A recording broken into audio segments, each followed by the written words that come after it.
पुराना कब्रिस्तान था जहां पर लोग अक्सर नहीं जाते थे। कहते थे कि वहां रात के समय अजीब अजीब आवाजें आती थी और कुछ लोग तो कहते थे कि कब्रों से सफेद रोशनी निकलती है। लेकिन एक रात राहुल नाम का एक युवक जो शहर से गांव आया था ने ठान लिया कि वह इस रहस्यमय जगह का पता लगाएगा। राहुल को डर कम था और उत्सुकता ज्यादा थी। एक रात वह अकेले कब्रिस्तान में घुस गया। चांद की हल्की रोशनी थी और हवाएं सर्द चल रही थी। जैसे ही वह कब्रिस्तान के अंदर पहुंचा, एक अजीब सी सिहरन उसकी रीढ़ में दौड़ गई। चारों ओर शांति थी, केवल चांद की रोशनी और उसके कदमों की आवाज सुनाई दे रही थी। वह धीरे धीरे एक पुरानी कब्र के पास गया जिस पर धुंधली सी तारीख लिखी हुई थी। जैसे ही उसने कब्र को छुआ, उसे एक ठंडी हवा का झोंका महसूस हुआ और अचानक एक आवाज आई, तुम्हें क्यों आना पड़ा यहां? राहुल घबराया, लेकिन उसने फिर हिम्मत जुटाई और पूछा, क्या तुम कौन हो? अचानक कब्र के पास से एक धुंधली आकृति उभरी जो एक महिला की थी। उसकी आंखों में गहरे अंधेरे थे और उसका चेहरा उतना ही फीका और भुतहा था। वह बोली, यह मेरी कब्र है। यहां पर आने वालों को हमेशा एक सवाल पूछा जाता है, तुम क्या चाहते हो? राहुल घबराकर पीछे हटने लगा, लेकिन महिला की आवाज ने उसे रोक लिया। तुम्हें यह जानना है कि मैं कौन हूं और क्यों यहां हूं, है ना? राहुल के सिर में घबराहट थी, लेकिन उसने हां में सिर हिलाया। महिला ने धीरे धीरे अपने हाथों से कब्र की मिट्टी हटा दी और एक पुरानी तस्वीर दिखाई जिसमें एक युवक और महिला मुस्कुराते हुए दिख रहे थे। महिला बोली, यह वह आदमी था जिसे मैंने बहुत प्यार किया, लेकिन उसने मुझे धोखा दिया। इस कब्र में मैं उसे हमेशा के लिए पकड़कर रखना चाहती थी। तभी अचानक महिला की आकृति गायब हो गई और राहुल ने देखा कि कब्र से एक कटा फटा हाथ बाहर निकल रहा था। वह डर के मारे भाग खड़ा हुआ और कभी उस कब्रिस्तान की ओर नहीं गया। लेकिन कहते हैं, रात को कब्रिस्तान में आज भी किसी के कदमों की आवाज सुनाई देती है और वह महिला हर आने वाले को अपने साथ ले जाने का इंतजार करती है। राहुल का दिल तेजी से धड़क रहा था और वह सांस को रोकते हुए कब्रिस्तान से बाहर की ओर दौड़ने लगा। रात के सन्नाटे में उसके कदमों की आवाज गूंज रही थी और उसकी पीठ पर जैसे कोई भारी बोझ महसूस हो रहा था। वह अपनी आंखें खुली रखने की कोशिश करता, लेकिन डर के मारे वह सामने देख भी नहीं पा रहा था। जैसे ही वह कब्रिस्तान के बाहर पहुंचा, अचानक हवा की एक तेज लहर ने उसे घेर लिया। राहुल रुक गया और मुंह से शब्द ही नहीं निकल रहे थे। उसकी आंखें अब भी डर से भरी थी और उसके अंदर एक बेचैनी बढ़ती जा रही थी। तभी एक आंधी आई और अंधेरे में एक और भूतिया आवाज गूंजी, तुमने मुझसे पूछा था, अब तुम जानते हो क्या होगा। राहुल चौंकते हुए मुड़ा और देखा कि वही महिला जिसको उसने कब्र में देखा था अब उसके सामने खड़ी थी। उसका चेहरा अब और भी डरावना था। उसकी आंखें पूरी तरह से काली हो चुकी थी। राहुल की धड़कनें और तेज हो गई और उसकी आवाज गले में फंस गई। वह सिर्फ इतना ही कह सका, मैं तुमसे माफी चाहता हूं। महिला की हंसी एक खौफनाक गूंज बनकर चारों ओर फैल गई। वह बोली, तुम माफी मांगते हो, लेकिन अब देर हो चुकी है। जो कुछ भी तुम्हारे साथ होगा वह तुम्हारी किस्मत में लिखा था। वह महिला धीरे धीरे राहुल के पास आई और उसके शरीर में ठंडक और भय की लहर दौड़ गई। महिला ने अपना हाथ उसकी ओर बढ़ाया और अचानक राहुल ने महसूस किया कि वह खुद को नियंत्रण में नहीं रख पा रहा था। उसके शरीर में एक अजीब सी कमजोरी आ रही थी, जैसे उसका दम घुट रहा हो। राहुल की आंखें लहराती हुई एक सादी सी नजर से भरी हुई थी और उसकी जुबान ने बमुश्किल से एक शब्द कहा, यह सच नहीं हो सकता। महिला की हंसी फिर से गूंज उठी, यह सच है। तुमने जानबूझकर अपनी जान को खतरे में डाला है। अब तुम्हें मेरा साथी बनना पड़ेगा। अचानक राहुल की आंखों के सामने अंधेरा छा गया और उसकी आंखें बंद हो गई। उसके बाद उसकी आंखें खुली और वह पाया कि वह अब किसी और जगह पर था। अब वह उस कब्रिस्तान में नहीं था, बल्कि एक भुतहा जगह पर खड़ा था जहां सिर्फ धुआं और अंधेरा था। महिला की आवाज फिर से सुनाई दी, अब तुम मेरे साथ हो राहुल। अब तुम इस सजा से नहीं बच सकते। राहुल ने अपना चेहरा ऊपर उठाया और देखा कि वह वही महिला सामने खड़ी थी, उसकी कटी फटी आंखों और चेहरे के साथ।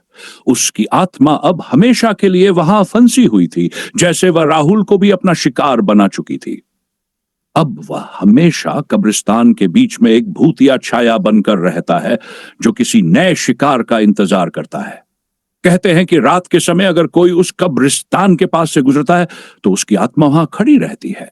उसे अपने जाल में फंसा लेती है। राहुल की आत्मा अब कब्रिस्तान के उस अंधेरे हिस्से में बंधी हुई थी और उसकी मौजूदगी किसी और के लिए खतरे का संकेत बन चुकी थी। समय के साथ गांव में फिर से वही अजीब घटनाएं होने लगीं जो पहले राहुल के साथ घटित हुई थीं। रात को लोग कब्रिस्तान के पास से गुजरते हुए महसूस करते थे कि जैसे कोई उनका पीछा कर रहा हो, या फिर किसी की सांसों की आवाज उनके कानों में गूंजने लगती थी। एक दिन गांव में एक और युवक अमित आया जो शहरी जीवन से भागकर शांति की तलाश में यहां आया था। वह भी राहुल की तरह ही निडर था और कब्रिस्तान के बारे में सुनकर उसे और अधिक खोजना चाहता था। उसने गांव वालों से सुनी कहानियां नजरअंदाज की और रात के समय कब्रिस्तान की ओर चल पड़ा। अमित जैसे ही कब्रिस्तान में दाखिल हुआ, उसे भी वही ठंडी हवा और सिहरन का एहसास हुआ। वह बढ़ता चला गया और राहुल की कब्र के पास पहुंचा, जहां उसने महसूस किया कि कुछ बहुत गलत है। उसकी आंखों के सामने अचानक वही महिला दिखी और इस बार वह और भी डरावनी लग रही थी। उसकी आंखों से काले धब्बे बह रहे थे और उसका चेहरा भयावह रूप से विकृत हो चुका था। महिला ने अमित से कहा, तुम भी आ गए तो तुम भी मेरी तरह एक शिकार बनोगे। अमित को उस अजनबी एहसास ने घेर लिया, लेकिन उसने अपने डर को काबू में रखा और कहा, मैं तुम्हारा सामना करने आया हूं। महिला ने उसकी ओर कटीली मुस्कान के साथ देखा। तुम नहीं समझते क्या? यहां आने वाले सभी लोग मुझे छोड़कर नहीं जा सकते। अब तुम भी मेरी दुनिया का हिस्सा बन चुके हो। तभी अचानक कब्र के आसपास की मिट्टी उखड़ी और एक कटा फटा हाथ बाहर निकला। वह हाथ अमित की ओर बढ़ने लगा, जैसे वह उसे अपने साथ खींच लाने के लिए तैयार था। अमित ने डरते हुए दौड़ने की कोशिश की, लेकिन उसकी हर दिशा में वही ठंडी हवा थी जो उसे वापस खींचने की कोशिश कर रही थी। अमित की नजरें घबराई हुई थी। वह जानता था कि वह राहुल की तरह ही फंस चुका है। उसे अचानक याद आया कि राहुल की आत्मा को शांत करने के लिए एक प्राचीन मंत्र था जो उसने पहले सुना था। अमित ने डरते डरते उस मंत्र का उच्चारण करना शुरू किया और जैसे ही उसने इसे पूरा किया, वह महिला एक जोर की चीख के साथ गायब हो गई। कब्रिस्तान में सब कुछ शांत हो गया। अमित ने राहत की सांस ली, लेकिन उसे इस बात का एहसास हुआ कि वह कुछ बड़ा कर चुका था। राहुल की आत्मा अब भी यहां थी, लेकिन वह शांत हो गई थी।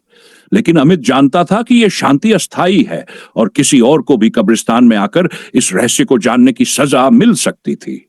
कुछ समय बाद अमित गांव छोड़कर चला गया, लेकिन कहते हैं कि अब भी वह कब्रिस्तान में अपने कदमों की आवाज सुन सकता था और कभी-कभी एक हल्की सी सिहरन उसके शरीर को घेर लेती थी। और वो रात को सोते समय कभी नहीं भूलता कि उसे डर और अंधेरे से भागने का क्या मूल्य चुकाना पड़ा था। अमित के जाने के बाद कब्रिस्तान के आसपास फिर से शांति छाई। ये शांति केवल बाहरी दुनिया के लिए थी। जो लोग उस स्थान के पास से गुजरते थे, उन्हें एक अजीब सी घबराहट महसूस होती थी, जैसे कुछ अनकहा सा था, कुछ जिसे महसूस किया जा सकता था लेकिन समझा नहीं जा सकता। अमित ने जो मंत्र उच्चारित किया था, वह वास्तव में महिला की आत्मा को कुछ समय के लिए शांत कर दिया था, लेकिन वह पूरी तरह से मुक्त नहीं हो पाई थी।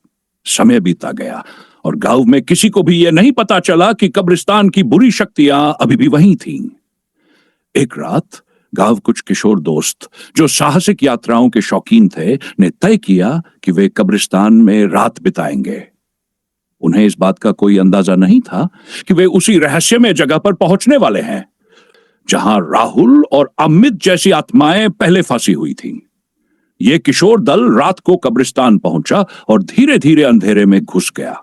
हवा का हल्का झोंका उनके चेहरे से टकराया और वे एक दूसरे को डराने की कोशिश करने लगे। लेकिन जैसे ही वे कब्रिस्तान के बीच में पहुंचे, अचानक उन्हें वही डरावनी सी हंसी सुनाई दी जिसे पहले राहुल और अमित ने सुनी थी। वे सभी एक साथ ठिठक गए और उनकी दिलों की धड़कनें तेज हो गई। अचानक एक कब्र से सफेद धुआं उठने लगा। वे सभी चौंक गए, लेकिन एक ने आगे बढ़ने का निर्णय लिया। जैसे ही वह उस कब्र के पास पहुंचा, वह धुआं की आकृति में बदलने लगा। वही महिला जिसका चेहरा विकृत और भुता था, उसकी आंखों में एक अजीब सी चमक थी और वह धीरे धीरे उनकी ओर बढ़ी। तुम्हें क्या चाहिए? महिला ने अपनी आवाज में गहरी ठंड और गुस्सा मिश्रित कर पूछा। किशोरों ने डरते हुए कहा, हम सिर्फ यहां थोड़ी देर रुकने आए थे। हम तुम्हारा अहित नहीं चाहते। महिला ने एक गहरी सांस ली और बोली, तुम मुझे डराने का प्रयास कर रहे हो, लेकिन तुम नहीं जानते कि यहां आने वाले सभी लोग मेरी गिरफ्त में होते हैं। अब तुमसे कुछ सवाल पूछे जाएंगे। फिर वही भूतिया स्थिति उत्पन्न हुई। उनमें से एक किशोर ने हिम्मत जुटाई और कहा, हम कुछ नहीं करेंगे, बस हमें जाने दो। महिला हंसी और बोली, तुम मेरे खेल का हिस्सा बन चुके हो, अब बचने का कोई रास्ता नहीं। किसी ने यह देखा कि कब्रों के आसपास मिट्टी खुद ब खुद उखड़ रही थी, जैसे कोई गहरी शक्ति उन्हें घेरने वाली हो। लेकिन तभी अचानक एक जोरदार आवाज आई, वापस जाओ। यह आवाज इतनी शक्तिशाली थी कि सब लोग कांपते हुए स्थान से भागने लगे। एकदम से वह धुन और आकृति गायब हो गई और कब्रिस्तान में फिर से सन्नाटा छा गया। किशोरों ने एक साथ भागते हुए कब्रिस्तान से बाहर निकला और गांव लौट आए। लेकिन उनका मन बहुत भारी था। उनके दिल में वह खौफ और भय हमेशा के लिए बैठ गया था। कुछ दिन बाद गांव वालों ने सुना कि उन किशोरों में से एक की तबीयत अचानक खराब हो गई थी। उसका शरीर धीरे धीरे सुस्त और कमजोर होने लगा, जैसे कोई अजीब सी शक्ति उसे खींच रही हो। एक बूढ़े व्यक्ति ने कहा, वह भूतिया महिला जो कब्रिस्तान में रहती है उन लोगों को अपनी चंगुल में ले चुकी है। कब्रिस्तान के बारे में अब गांव में कोई बात नहीं करता था। सभी उस स्थान से डरते थे क्योंकि वे जानते थे कि उस खौफनाक जगह में अब भी कुछ बुरी शक्तियां छिपी हुई हैं। और कहते हैं कि जब भी चांद पूरी रात आसमान में चमकता है, कब्रिस्तान में किसी की हल्की सी आहट सुनाई देती है। कुछ लोग कहते हैं कि वे राहुल और अमित की आत्माओं को वहां महसूस कर सकते हैं, जो अब उस भूतिया महिला के साथ सदैव के